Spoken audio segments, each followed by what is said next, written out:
اعوذ باللہ من الشیطان الرجیم بسم اللہ الرحمن الرحیم وَيُطْعِمُونَ الطَّعَامَ عَلَى حُبِّهِ مِسْكِينًا وَيَتِيمًا وَأَسِيرًا إِنَّمَا نُطْعِمُكُمْ لِوَجْهِ اللَّهِ لَا نُرِيدُ مِنْكُمْ جَزَاءً وَلَا شُكُورًا۔ سورہ حلطہ کی 8ویں اور 9ویں نمبر کی آیات ہیں جن میں اللہ اہل بیت اطہار علیہم السلام کی فضیلت بیان کرتے ہوئے ارشاد فرما رہا ہے کہ یہ وہ ہستیاں ہیں جو یتیم و مسکین و اسیر کو کھانا کھلاتی ہیں، اور اس کے بعد یہ ہستیاں کہتی ہیں کہ ہم یہ سب کچھ، یہ جو نیکی کر رہے ہیں، جو کھانا کھلا رہے ہیں، یہ اللہ کے لیے کر رہے ہیں، تم سے ہمیں اس کا کوئی اجر اور کوئی پاداش نہیں چاہیے۔ سورہ حلطہ یا سورہ انسان یا سورہ دہر ایک ہی سورہ کے 3 نام ہیں، اور یہ ان سوروں میں سے ایک سورہ ہے اور ان آیات میں سے اس کی آیات ہیں جو محمد و آل محمد علیہم السلام، اہل بیت طاہرین علیہم السلام کی شان میں نازل ہوئی ہیں اور ان کی فضیلت کو بیان کر رہی ہیں۔ اس کی شان نزول کی اگر ہم بات کریں، سورہ حلطہ یا سورہ دہر کی شان نزول کی اگر بات کریں تو جناب ابن عباس سے، جو کہ صحابی رسول اللہ صلی اللہ علیہ وآلہ وسلم ہیں اور حبر الامہ ان کو کہا جاتا ہے، بڑے شان و عظمت والے ہیں امت کے درمیان۔ وہ روایت کرتے ہیں کہ ایک مرتبہ امام حسن اور امام حسین علیہ السلام بیمار ہو گئے اور رسول اللہ صلی اللہ علیہ وآلہ وسلم ان کی عیادت کے لیے حضرت امیر المومنین علیہ السلام کے گھر تشریف لائے، اور آپ نے ان سے کہا کہ کیا اچھا ہو کہ آپ ان کی صحت یابی کے لیے، شفا کے لیے منت مانیں اور نذر کریں۔ حضرت امیر المومنین علیہ السلام نے آپ کی اس نصیحت پر اور اس مشورے پر عمل کرتے ہوئے نذر کی کہ اگر حسنین کریمین علیہ السلام کو شفا ہو جاتی ہے تو وہ 3 دن تک روزہ رکھیں گے۔ شفا ہو گئی، لہٰذا حضرت امیر نے، حضرت فاطمہ زہرا سلام اللہ علیہا نے، اور حتیٰ جناب فضہ نے، اور بعض روایتوں کے مطابق خود امام حسن اور امام حسین نے بھی شکرانے کے بطور 3 دن روزے رکھے۔ پہلے دن جب روزہ رکھ کر سفرہ افطار پر تشریف فرما تھے تو ایک شخص آیا، دق الباب کیا، اور اس نے کہا کہ میں مسکین ہوں، غریب ہوں، بھوکا ہوں، مجھے کچھ کھانے کے لیے دیجیے۔ خانوادہ عصمت و طہارت نے اپنے افطار کا کھانا، یعنی تمام کی تمام روٹیاں، وہ روٹیاں جو زحمت و مشقت کے ساتھ مہیا ہوئی تھیں اور افطار کا وقت تھا، ان روٹیوں کو اس مسکین کے حوالے کر دیا اور خود پانی سے افطار کر لیا۔ دوسرے دن بھی روزہ رکھا، اور دوسرے دن بھی جب افطار پر بیٹھے تو دوبارہ دق الباب ہوا اور اس نے آواز دی کہ میں یتیم ہوں اور بھوکا ہوں۔ خانوادہ عصمت و طہارت نے اپنے آگے کی وہ تمام روٹیاں اس کے سپرد کر دیں اور خود دوبارہ پانی سے افطار کر لیا۔ تیسرے دن بھی یہی ماجرا پیش آیا کہ عین افطار کے وقت دق الباب ہوا اور اس نے آواز دی کہ میں اسیر ہوں اور بھوکا ہوں۔ لہٰذا اہل بیت طاہرین علیہ السلام نے اپنے حصے کی روٹیاں اس کے حوالے کر دیں اور خود دوبارہ پانی سے افطار کر دیا۔ دوسرے دن امام حسن اور امام حسین کو لے کر حضرت امیر کائنات رسول اللہ صلی اللہ علیہ وآلہ وسلم کے پاس تشریف لے گئے، اور وہاں جب پہنچے تو رسول نے حالت دیکھی کہ بھوک کی وجہ سے امام حسن، امام حسین لرز رہے ہیں۔ فوراً ان کو لے کر گھر آئے، گھر آ کر دیکھا تو حضرت فاطمہ زہرا سلام اللہ علیہا کا بھی یہی حال تھا۔ تو رسول اللہ صلی اللہ علیہ وسلم کافی متاثر ہوئے، غمگین ہوئے یہ منظر دیکھ کر۔ تو اللہ نے رسول اللہ کے دل کو شاد کرنے کے لیے حضرت جبریل کو یہ سورہ لے کر بھیجا، اور حضرت جبریل نے آ کر رسول اللہ صلی اللہ علیہ وسلم کو یہ پیغام دیا اللہ کا کہ اللہ آپ کو ایسے خانوادے کی وجہ سے مبارکباد پیش کرتا ہے کہ آپ کے اہل بیت ایسی عظمتوں والے ہیں، اور ان کی شان میں یہ سورہ نازل کیا ہے جسے سورہ حلطہ کہتے ہیں۔ اور یہ تمام آیات اس کی بعض کے مطابق حد اقل وہ جو 5ویں نمبر کی آیت سے لے کر 23ویں نمبر کی آیت تک، یعنی ان الابرار یشربون من کأس کان مزاجها کافورا، یہ 5ویں نمبر کی آیت، یہاں سے لے کے 23ویں نمبر کی آیت جہاں پر وکان سعیکم مشکورا تک، یہ 18 آیتیں اسی وقت اہل بیت کی شان میں نازل ہوئیں۔ اور اس پر شیعہ سنی تمام علماء اس بات کی تاکید کرتے ہیں کہ یہ آیات اہل بیت طاہرین علیہم الصلاۃ والسلام کے سلسلے میں تمام شیعہ اور بہت سے اہل سنت، جن کی تعداد اتنی ہے کہ تقریباً یہ کہا جا سکتا ہے کہ اہل سنت کے ہاں یہ واقعہ مشہور ہے، بلکہ حد تواتر تک پہنچتا ہے۔ خود علامہ امینی نے 34 علماء سے، علماء اہل سنت سے اس چیز کو نقل کیا ہے، اس روایت کو نقل کیا، جن میں اسکافی، ترمذی، طبری، ابن عبد الرب، ابن مردویہ، ثعلبی، واحدی، زمخشری جیسے کبار علماء اہل سنت شامل ہیں اور مفسرین شامل ہیں، جنہوں نے اس روایت پر تکیہ کیا اور اسے اپنی کتابوں میں نقل کیا ہے۔ اور علامہ قاضی نور اللہ شوشتری، جن کا مزار آگرہ میں، انہوں نے ان کی کتاب جو ہے اس میں، اپنی کتاب میں انہوں نے حقاق الحق میں 36 علماء اہل سنت سے اس روایت کو نقل کیا ہے۔ تو اس سے ثابت ہوتا ہے کہ یہ روایت اپنی جگہ کافی، یہ حدیث اور یہ شان نزول اہل بیت کی شان میں کافی مضبوط ہے، جس کا انکار نہیں کیا جا سکتا ہے۔ لیکن اس کے باوجود، اتنی شہرت کے باوجود، بعض لوگوں نے جو متعصب ہیں اور اہل بیت اطہار علیہ الصلوۃ والسلام کے فضائل کو گھٹانا چاہتے ہیں، انہوں نے اس شان نزول پر اعتراضات کیے ہیں۔ ایک اعتراض جو کیا وہ یہ ہے کہ بھائی یہ سورہ جو ہے مکے میں نازل ہوا ہے، سورہ حلقہ مکے میں نازل ہوا ہے، جب رسول اللہ مکے میں تھے، ابھی مدینہ تشریف بھی نہیں لائے تھے۔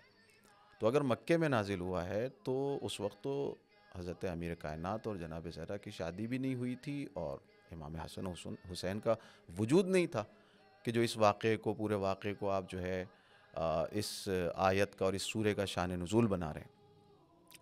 تو ایسے لوگوں کا جواب یہ ہے کہ نہیں حضور، یہ آیت جو ہے، یہ سورہ مدنی سورہ ہے، اور خود قرطبی نے، جو علماء اہل سنت میں سے ایک عظیم عالم دین ہے، قرطبی ان کے معتبر عالم دین ہے، انہوں نے اپنی تفسیر میں صاف صاف لکھا ہے وقال الجمہور مدنیہ، یعنی جمہور اہل سنت کا یہ کہنا ہے، علماء اہل سنت کا یہ کہنا ہے کہ یہ سورہ مدنی سورہ ہے۔ اور اسی طرح حاکم حسکانی نے ابن عباس سے مکی اور مدنی سوروں کی جو فہرست بنائی ہے، جو نقل کیا ہے، اس میں اس سورے کو، سورہ حلقہ کو مدنی سورہ بتایا ہے۔ پہلا جو قرطبی کا حوالہ تھا وہ تفسیر قرطبی جلد نمبر 10 میں ہے، اسی آیت کے ذیل میں آپ دیکھ سکتے ہیں۔ اسی طرح یہ حاکم حسکانی نے بھی اپنی کتاب میں اس چیز کو نقل کیا ہے۔ اور ایک اہم گفتگو اس اعتراض کے جواب میں یہ ہے کہ بھائی اس آیت میں ایک لفظ آیا ہے جہاں پر ارشاد ہوتا ہے کہ وَيُطْعِمُونَ الطَّعَامَ عَلَى حُبِّهِ مِسْكِينًا وَيَتِيمًا وَأَسِيرًا، یتیم کو، مسکین کو اور اسیر کو کھانا کھلاتے ہیں۔ تو یتیم اور مسکین تو سمجھ میں آ گیا، یہ اسیر جو ہے، اسیر خود اس بات کی دلیل ہے کہ یہ سورہ مدینے سے تعلق رکھتا ہے، مدنی سورہ ہے، نہ کہ مکی، اس لیے کہ جب رسول اللہ کی مکی زندگی تھی، جب آپ مکے میں تھے، اس وقت کوئی اسیر تھا ہی نہیں۔ جب اسیر تھا نہیں تو اس آیت میں کیوں تذکرہ ہو رہا ہے کہ اسیر آیا اور اس نے، کیونکہ جنگیں نہیں ہوئی تھی، جب جنگیں نہیں ہوئی تھی تو کوئی اسیر نہیں تھا۔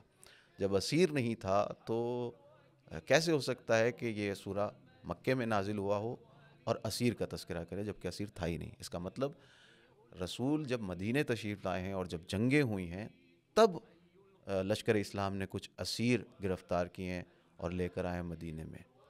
تو ظاہر ہوتا ہے کہ اسیر مدینے میں ہوتے تھے، لہٰذا یہ بھی ایک دلیل ہے کہ یہ سورہ مدنی ہے، اور اس چیز کو علامہ طباطبائی نے بھی اپنی کتاب تفسیر المیزان میں نقل کیا ہے اس مطلب کو۔ اچھا، ایک اور اعتراض جو کیا جاتا ہے، بلکہ یوں کہا جاتا ہے، اس شان نزول کو چھپانے کے لیے کہا جاتا ہے کہ دوسری اس کی شان نزول جو ہے وہ دوسری ہے، واقعہ دوسرا ہے، یہ نہیں ہے۔ کہا وہ کون سا واقعہ؟ کہا کہ ایک سیاہ پوست مرد، ایک افریقی، ایک حبشی، پیغمبر اکرم صلی اللہ علیہ وسلم کے پاس بیٹھا ہوا تھا، اور اس نے کچھ سوالات کیے، پیغمبر سے مسلسل سوال کر رہا تھا، اور وہاں حضرت عمر موجود تھے۔ حضرت عمر کو غصہ آیا کہ کتنا سوال کر رہا ہے، اس نے کہا بس چپ ہو جاؤ، بہت زیادہ سوال کر لیے۔ رسول اللہ نے جواب میں کہا کہ نہیں عمر، تم چپ ہو جاؤ، اس کو سوال کرنے دو۔ اور اس نے سوال کیے، تسبیح کا معنی پوچھا، تحلیل کا معنی پوچھا کہ لا الہ الا اللہ کیا ہے، سبحان اللہ کیا ہے، کیا میں بھی اس مقام تک پہنچ سکتا ہوں؟ رسول اللہ مسلسل اس کا جواب دے رہے تھے، اور جب جواب دیا تو یہ سورہ نازل ہو گیا۔ اس کا جواب کیا دیا جائے کہ یہ اعتراض ہی بالکل قابل اعتنا نہیں ہے، اس لیے کہ شان نزول اور آیت میں رابطہ ہونا چاہیے، کوئی تعلق ہونا چاہیے، کوئی ارتباط ہونا چاہیے، کوئی کنیکشن ہونا چاہیے. یہاں پر تسبیح و تحلیل کا معنی پوچھ رہا ہے اور آیت نازل ہو رہی ہے کہ وہ کھانا کھلاتے ہیں یتیم و مسکین و اسیر کو، اور وہ اللہ کی راہ میں اللہ کے لیے کھلاتے ہیں. ایسی آیات نازل ہو رہی ہیں، ابرار کے صفات بیان ہو رہے ہیں. تو ان دونوں واقعات میں کوئی تعلق نہیں ہے. ہاں، وہ جو پہلا شان نزول جو مسلم ہے، جس کو علماء اہل سنت اور علماء شیعہ نے نقل کیا اپنی کتابوں میں، احادیث موجود ہیں بکثرت، جو اہل بیت کی شان میں ہے، وہی جو روزہ رکھا گیا اور یتیم و اسیر و مسکین کو اپنے آگے کا کھانا اٹھا کے دے دیا، وہ شان نزول مسلم ہے. اچھا، میں مختصر کرتے ہوئے تاکہ وقت کے اندر بات تمام ہو جائے، ایک بات یہاں پر بہت دلچسپ ہے، وہ ہے آلوسی ایک مفسر ہیں اہل سنت کے. انہوں نے بڑی اچھی بات کہی ہے اس سلسلے میں. انہوں نے کہا ہے کہ جہاں حضرت فاطمہ زہرا سلام اللہ علیہ کی شان اور عظمت سمجھ میں آتی ہے، انہوں نے کہا ہے کہ اللہ نے جہاں بھی جنت کی نعمتوں کا ذکر کیا ہے وہاں حوروں کا تذکرہ کیا ہے، مگر یہ وہ واحد سورہ ہے جہاں اللہ نے جنت کی نعمتوں کا ذکر کیا ہے مگر حوروں کا ذکر نہیں کیا ہے. تو اس کا جواب وہ خود ہی دیتے ہیں، اور جو کہ ایک لطیف نکتہ ہے. وہ کہتے ہیں کہ یہ سورہ ہے حضرت فاطمہ زہرا سے متعلق، اس میں شان حضرت فاطمہ زہرا بیان ہوئی ہے. تو جہاں پر فاطمہ زہرا سلام اللہ علیہ جیسی ہستی کا ذکر آ جائے، وہاں پھر کسی حور کی کیا بساط اور اوقات رہ جاتی ہے کہ اس کو ایک نعمت کے طور پر اللہ بیان کرے. یہ آلوسی کا ایک بہت اہم نکتہ تھا. اور ایک اور بات جس میں ایک آدھ میسج ہیں وہ بھی بیان کر دوں. 8ویں آیت اس سورے کی ہے جو سب سے معروف اور مشہور ہے، وَيُطْعِمُونَ الطَّعَامَ عَلَى حُبِّهِ مِسْكِينًا وَيَتِيمًا وَأَسِيرًا. وہ کھانا کھلاتے ہیں یتیم و مسکین و اسیر کو علی حبہ، اس کی محبت میں. یعنی کس کی محبت میں؟ تو یہاں پر علماء نے ایک بڑی اچھی بات کہی ہے. وہ یہ کہا ہے کہ یہاں علی حبہ سے مراد یہ نہیں کہ اللہ کی محبت میں کھلاتے ہیں، اس لیے کہ دوسری آیت میں یہ خود بات آ رہی ہے کہ ہم جو ہیں انما نطعمکم لوجہ اللہ، ہم اللہ کے لیے تمہیں کھلاتے ہیں. تو ایک ہی بات کی دو بار تکرار مناسب نہیں ہے، لہٰذا اس کو یہ ضمیر پلٹے گی، علی حبہ کی ضمیر پلٹے گی بالکل اپنے نزدیک ترین مرجع کی طرف، اور وہ ہے طعام. یعنی ممکن ہے یہ بات تھوڑی گہری ہو گئی ہو یا گاڑھی ہو گئی ہو، لیکن یہ بات آپ کو آسان لگے گی جو میں اب بیان کرنے چلا ہوں اس سلسلے سے. وہ یہ ہے کہ مقصد یہ ہے کہ اس کھانے کی ضرورت ہوتے ہوئے، جبکہ اس کھانے کی انہیں شدید ضرورت تھی، تب انہوں نے وہ کھانا اٹھا کر محتاجوں کو اور غریبوں کو دے دیا. یعنی یہاں پر میسج یہ ہے کہ انسان کو چاہیے کہ وہ چیز اللہ کی راہ میں نہ دے جس کی اسے ضرورت نہیں ہے، جو خراب ہو چکی ہے، جس کو وہ گردانتا ہی نہیں ہے، بلکہ وہ چیز دے جس کو وہ خود استعمال کرتا ہے، جس کی اسے ضرورت ہے. وہ اگر دے تب وہ آیت آ کے سہارا دیتی ہے کہ لن تنالوا البر حتى تنفقوا مما تحبون. تم نیکی کے مقام تک اور مرتبے تک پہنچ ہی نہیں سکتے جب تک کہ تم ان چیزوں کا انفاق نہ کرو، ان چیزوں کو راہ خدا میں خرچ نہ کرو اور نہ دو جن کو تم خود پسند کرتے ہو اپنے لیے.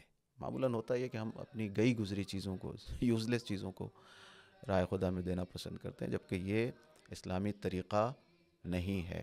اور اس کے بعد 9ویں آیت میں ارشاد ہوتا ہے کہ انما نطعمکم لوجہ اللہ، ہم جو تمہیں جو کھانا کھلا رہے ہیں، جو نیکی کر رہے ہیں تمہارے ساتھ، وہ اللہ کے لیے کر رہے ہیں. یعنی کسی ریاکاری کے لیے نہیں کر رہے ہیں، پورے اخلاص کے ساتھ کر رہے ہیں، دکھاوے کے لیے نہیں کر رہے ہیں، اس لیے نہیں کر رہے ہیں کہ لوگ ہمارا احترام کریں، لوگ ہمارا شکریہ ادا کریں، یا سامنے والا جسے دیا جا رہا ہے وہ ہمارا شکریہ.